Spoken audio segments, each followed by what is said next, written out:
Experience action. Let's stop just talking about customer experience, employee experience, and the experience of leaders. Let's turn ideas into action. Your host, Jeannie Walters, is an award-winning customer experience expert, international keynote speaker, and founder of Experience Investigators, a strategic consulting firm helping companies increase sales and customer retention through elevated customer experiences. Ready, set, action. 1, 2, 3, 4. Here we are, kicking off another episode of Experience Action. I'm Jeannie Walters. I'm so glad you're here. And not only do I love hearing from people all over the world, but I also love hearing from friends next door. And today, we're lucky enough to get a question from one of those friends. I'm so curious about your perspective about how to holistically influence senior leaders and middle managers and frontline leaders about the value of developing talent to have a mindset that focuses first and foremost on the customer experience. What they see, what they hear, what they feel, what they experience in an interaction, whether it is in person or digital or on the web. So I know this is a broad question. What do you think are those key areas of influence? Hi, Diana. Oh, it's so good to hear from you. And it's so great that you're asking this question. Now, I know that Diana is one of those customer-centric leaders who really looks out for her colleagues and her teams. And I think like many of us, we're always looking for more ideas, right? More opportunities and perspectives to really make sure that we are prioritizing the right things.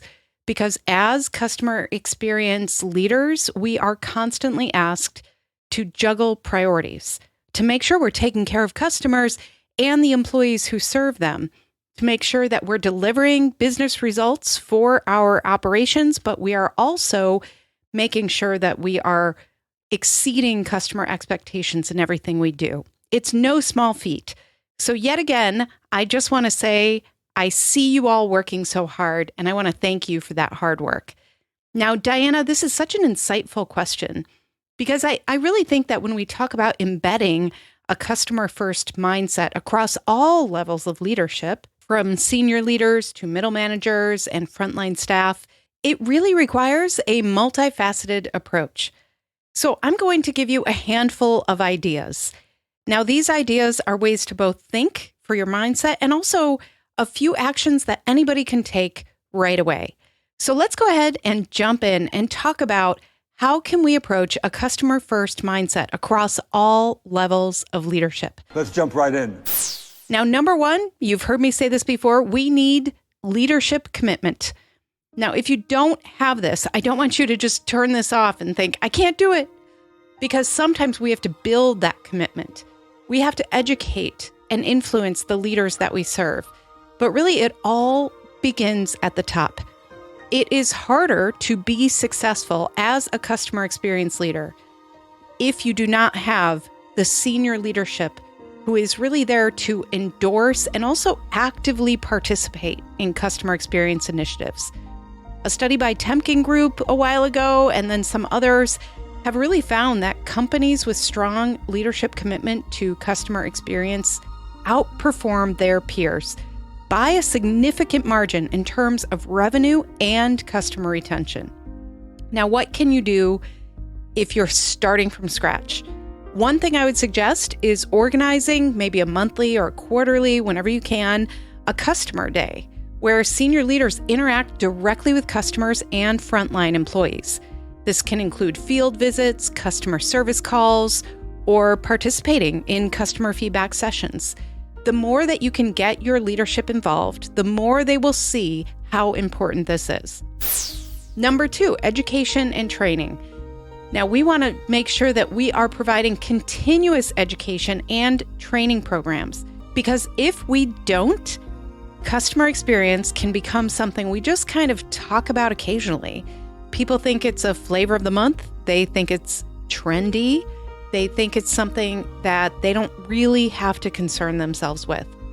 Now, I talk a lot about how sometimes we treat customer experience like magical thinking. Like if we just talk about it enough, people will get it. It's common sense. Nope. Thumbs down to that approach. We need to educate everybody about what are the actions they need to take. How will this influence our strategy as a business? What are the methods of feedback for them?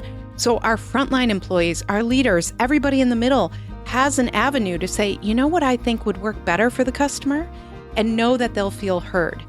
We also want to make sure that we're including this education as part of onboarding, not just a mention, but something that really goes into what are we to our customers? What is the promise that we've made? One of the great examples of this is Ritz-Carlton. Employees are empowered through their gold standards training, which of course includes their credo and motto, things like we are ladies and gentlemen serving ladies and gentlemen. This type of program, it can really be adapted to different levels within the organization, serving different levels of leaders to make sure that everyone is aligned with that customer first approach. Now, one way to do this, if you don't have time to bring everybody in, or you're spread out in remote distance or anything like that, is to look for or develop on your own or with a partner, develop a short interactive e-learning module focusing on these principles, those CX principles, tailored for these different levels. And really this has to be required, but then don't just do this when they're being onboarded. Don't just do this once a year. Make sure it's something they hear about and that they receive that education on throughout the year. Now, one of my favorite things as a LinkedIn Learning instructor is to hear from people all over who tell me, oh, you know what? We were asked to watch your course on customer journey mapping or providing a positive customer experience, or my latest one, customer experience trends. And that really is the language that we use within our organization. That means so much to me. So if you have questions about this, if you're looking for different courses, LinkedIn Learning might be a great resource for you as well. Another idea here, customer feedback integration. You want to make sure that we're regularly incorporating customer feedback into decision-making processes.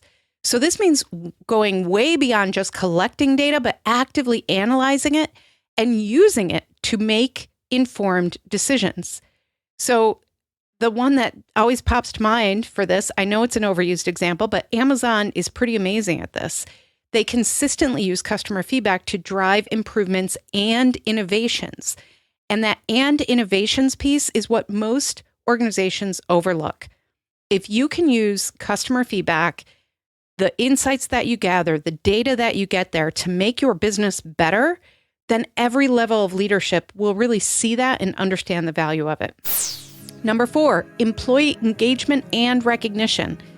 Now, of course, we love engaged employees, right? We know that they're more likely to deliver superior customer experiences. But recognizing and rewarding staff for exceptional customer service or having that customer first mindset, or maybe making one of those suggestions to innovate for the organization, this is where it really does foster a culture that values customer experience and customer satisfaction. Now, one thing you can do is start a monthly or quarterly or yearly recognition program where employees who have gone above and beyond are acknowledged and rewarded. So sometimes this can be super simple. You can do this as a spotlight in the company newsletter, highlighting what they did, maybe a small bonus or extra time off. Now, when we're talking about really understanding what customers are dealing with and how to recognize the employees who are serving them, one recent example I really like is that the current CEO of Starbucks took over in April of 2023. And one of the things that he did was both before he took that role and for the first few months after, he put himself through an immersive program where he was a barista. And he did this all over in different stores because he wanted to understand the nuances of the business and the needs of those frontline employees, not just the customers. I think that's a great way to engage employees, is to show them that the CEO is really invested in this and understands. he made some changes to different processes based on what he experienced as that barista. Now, Howard Schultz, the original CEO, is also famous for doing this because he really wanted to understand those nuances as well. So this is something that is part of their culture, but they're continuing to do it. And it also allows them to recognize those employees who are doing such a great job. Now, you've heard me say this next one quite a bit, but number 6, I would say, is cross-functional collaboration. Now, this is one of the points of our framework. How do you really make sure that you have influence as a CX leader? You have to connect with other leaders. And the only way you can do that in most organizations is to create some structure around cross-functional collaboration. We use something called a CX charter.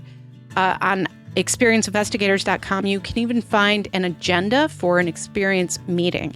How do you run these cross-functional meetings? You want to schedule. I like monthly, sometimes quarterly, based on schedules. It's really a workshop more than a meeting where teams share insights and strategies. You go over priorities. You figure out what's getting done and not done, what needs to get done, what are the obstacles and challenges. And this can really foster understanding and collaboration between those different functions. Because a lot of times it's easy to say, oh, we should change this for the customer. But if you don't understand the internal process, then it's really easy to create something that's just not going to work for your organization. We need to include those different teams. Now, one of the examples that stands out here is Apple from the beginning has made sure that their product development and their retail team, for instance, are very closely aligned. And that means that there aren't decisions made that don't make sense.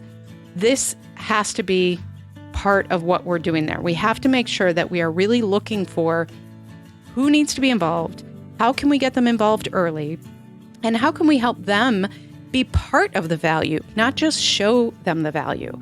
That will really help the leaders cross-functionally understand how important this really is. So once you have that meeting, once you have that charter, that can really help you just build those relationships that are so important here as well. Now, of course, we live in a very data-driven and I would say complex customer journey world now. And so the last thing I'm going to say here is make sure that you have alignment across all of your channels. If you have a digital team that never talks to a retail team, or you have a warehouse team that isn't aware of how those things are delivered, we need to make sure in today's hybrid world that we are aligning digital, physical, every kind of channel that we have all together in a universal customer experience. So this means making sure that the brand's voice and what you're promising to customers are standard, whether the interaction is in person, online, through digital, over the phone, whatever. And one of the best ways to make sure all of these things happen is by measurement. We need to measure and iterate. So of course, we want to measure the effectiveness of our customer experience strategies and be willing to iterate. Now, a lot of what I see with measurement is what I call number narration. And this is where customer experience leaders are really kind of downgraded to just reporting out numbers, but nobody sees the context around that. So if you're talking about key performance indicators like Net Promoter Score, NPS, or Customer Effort Score, CES, or whatever you use, make sure you're putting that into the context of the overall business. Are orders going up? Is your customer lifetime value affected this way? Is your referral rate? All sorts of ways to really show the value. So if you're just measuring, that's not enough. If you're just measuring and reporting, that's not enough. We need to make sure there is context. So once you have a regular system of review, then that's your invitation to say, I think we could brainstorm improvements based on these trends or this customer feedback or what's happening with this metric.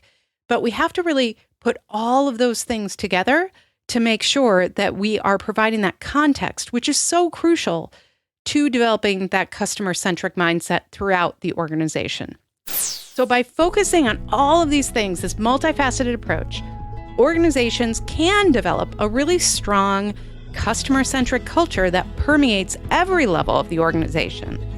So this approach not only enhances the customer experience and hopefully their loyalty, but ultimately it drives overall business performance. And that's what we're all here to do. So when in doubt, go back to that. Have that conversation with different leaders and say, what motivates you? How do you know if you're doing a good job here at the organization? How can we help you? And if you can put it into context like that, then people will really sit up and pay attention. This was such a great question, Diana. Thank you so much for reaching out and asking this. Thank you for all the work that you do. Thank you for being a leader out there in customer experience land. We need so many leaders to really do this well, and I know you're one of them. So just like all of you, the listeners out there, I know that you're putting in the work. I know that you're looking for ways to innovate. And I'm in your corner again this year, trying to let you know that you matter, your customers matter, and customer experience matters. So let's make sure that we are taking action. And I can't wait to hear further questions. Don't forget, you can leave me a voicemail at askjeannie.vip. Until next time, have a great week, keep up the great work, and I'll talk to you soon. To learn more about our strategic approach to experience, check out free resources at experienceinvestigators.com, where you can sign up for our newsletter, our Year of CX program, and more. And please follow me, Jeannie Walters, on LinkedIn.